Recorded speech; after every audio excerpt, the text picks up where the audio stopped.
Conjugare, Centro Português de Apoio à Pesquisa Científica e à Cultura. Acreditamos que as ciências e as artes mudam o mundo. O conhecimento transforma, e isso nos motiva. Oitavo ciclo ibero-americano de diálogos contemporâneos, com o tema História, Poder e Representações.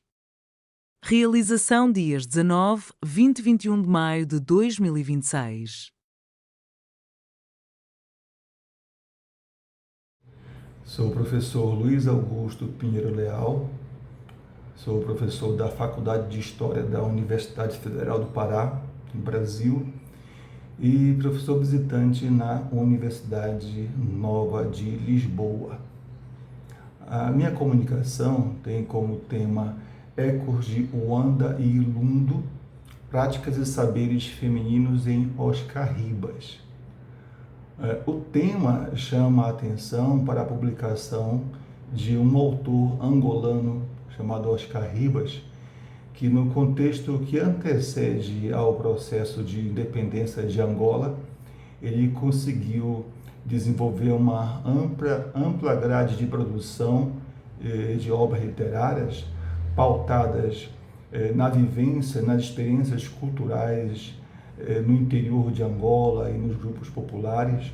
E esse material ele foi guardado, reproduzido como se fossem dados etnográficos. E a obra dele acabou ficando numa classificação que confundia mesmo o sistema de repressão da época, porque transitava entre literatura e etnografia. Na realidade, essas duas abordagens elas são contemporâneas, né? A leitura que considera como literatura ou como etnografia. Na época de Oscar Ribas, a pesquisa dele era apresentada sempre como folclore, como elementos da cultura tradicional.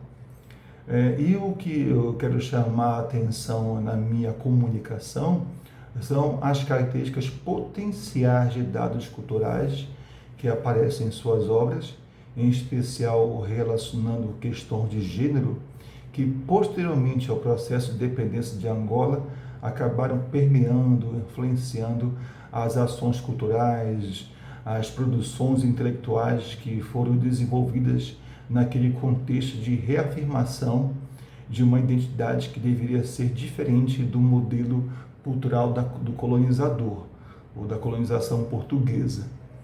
Então, mesmo com uma estrutura ainda permeada de colonialidade, a organização administrativa, intelectual, política e cultural de Angola buscou elementos que reafirmassem aquilo que poderia caracterizar como a identidade nacional, aquilo que poderia ser associado à identidade de povo, no sentido coloquial da palavra, né, visando construir a nação Angola.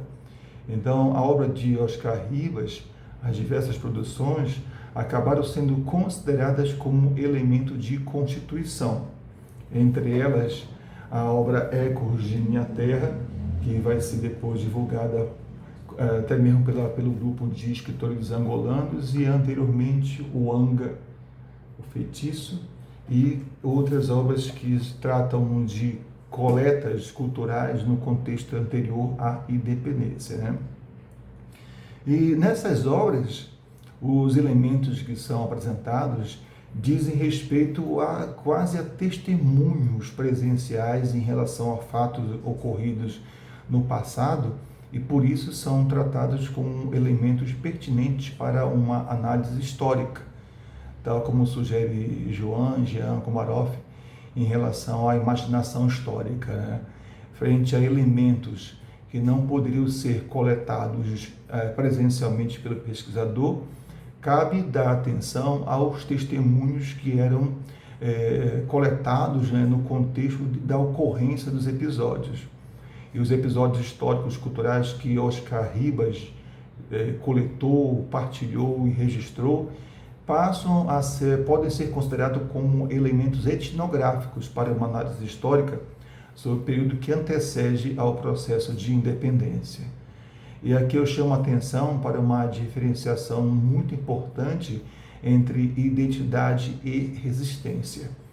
Se, em uma perspectiva política, as obras, ou melhor, os fatos relatados por Oscar Ribas poderia ser considerado como elementos de resistência contra a colonização, para os sujeitos observados por Oscar Ribas e apresentados em suas obras, esses elementos consistiam na vivência cultural, nas experiências, nas próprias identidades dos sujeitos, em tensão e em relação dialógica com o processo impositivo da colonização.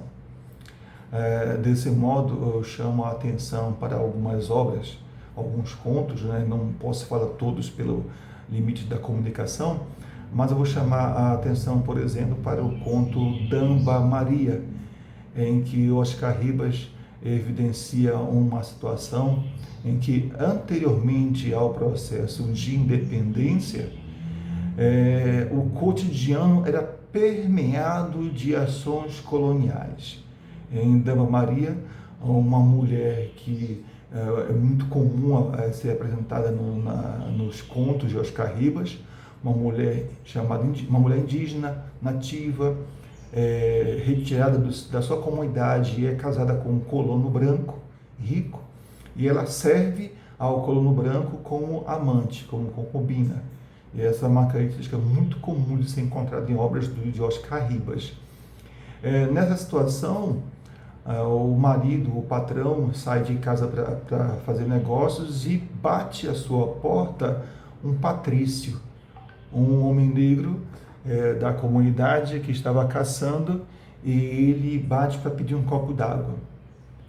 E ao pedir água para matar a sede, Maria diz para ele baixar o chapéu para ela colocar água, porque o copo só serve aos brancos. E o patrício, indignado com aquilo, sente-se humilhado, evidencia ódio em relação ao ocorrido e aceita, mas sai de lá arrogante, né, furioso com a ocorrência, porque tratava-se de uma situação em que ele teria sido humilhado. Ele, homem patrício, sendo nativo, mas era de posses, estava associado àquilo que na colonização foi tratado como uma condição de assimilado. Ele não era mais o indígena, também não era um português, né? Mas ele tinha privilégio de assimilado e tinha posses. Então, uma mulher negra, nativa, que tratava ele daquele modo, que obrigava a tomar água no chapéu, provocou uma ofensa muito grande. Então, ele vai tramar mentalmente, depois da prática, a forma de se vingar daquela mulher, da Damba Maria. E vai tecer vários caminhos até que consegue exercer a sua vingança. Poderia contar a história aqui, mas ficaria muito longo, né? Mas é só um exemplo de como, em uma pequena história, se revela várias situações de contradição existentes na lógica do processo colonial.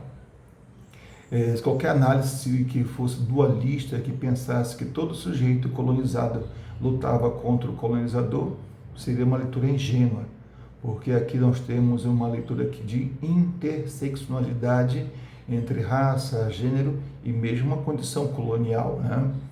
Então, nesse ponto fica a questão: a ofensa sofrida pelo patrício foi mais pela condição de humilhação pela sua classe ou pela condição de relação de gênero, onde uma mulher vista como subalterna, uma mulher que dizia poder ter quantas quisesse na condição de assimilado, estava ou humilhando, oferecendo água no chapéu, né? Então, o conto Damba Maria é um entre vários que apresentarei, inclusive, ao longo da minha pesquisa, que evidenciam uma série de elementos de afirmação de identidade angolana no contexto do processo colonial. E boa parte dessa violência é tratada em detrimento da condição feminina. E essas obras lembram situações como citadas por McClintock e outros autores que discutem a questão da interseccionalidade de gênero no processo colonial, mostrando como a condição feminina acabava se situando no patamar inferior da relação de poder e condições de dignidade na sociedade. Então, Oscar Ribas, por mais que fosse apresentado como um trabalho de folclore em uma primeira abordagem, serviu para divulgar experiências culturais angolanas no mundo imperial português, serviu para afirmar identidades populares no processo de independência de Angola e hoje serve para apresentar estudos de contradições inerentes à lógica da imposição colonial portuguesa no mundo africano. Assim, eu recomendo essas leituras como um campo de investigação e análise e espero que possa receber contribuições significativas em relação ao meu trabalho. Obrigado. Realização, Conjugare, Centro Português de Apoio à Pesquisa Científica e à Cultura. NUPAN, Núcleo de Património, Arquitetura e Memória Fluminense. Programa de Pós-Graduação em Património, Cultura e Sociedade da Universidade Federal Rural do Rio de Janeiro. Apoio Editora Cravo e Universidade Federal Rural do Rio de Janeiro. Inscreva-se no canal, comente, curta e compartilhe. Obrigado por assistir.